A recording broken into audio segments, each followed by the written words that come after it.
sa kanyang kapatid na wala. Saad pa ng kapatid ni David na si Lexi daw ang inasahan niyang isasagot nitong si David, pero dahil daw sa sagot niya ay mukhang mali siya. Baling naman ni David sa kanyang kapatid na wala daw at may nakita lang daw siyang nakakatawa sa kanyang telepono. Sagot naman ng kapatid ni David na nasa kama na daw siya, wag na daw siyang bumalik sa papag. Napaisip naman si David sa sinabi ng kapatid at napabuntong hininga ito.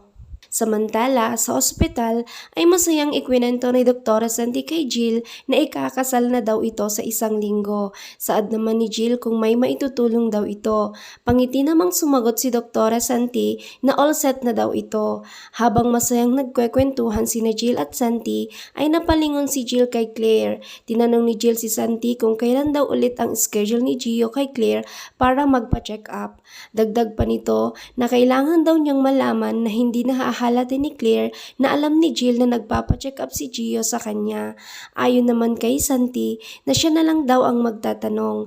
Nagtatakang tinanong naman ni Jill si Santi na alam daw pala niya na nagpupunta si Gio kay Claire, ba't di man lang daw sinabi sa kanya ni Santi. Sagot naman ni Santi na akala daw niya alam na niya.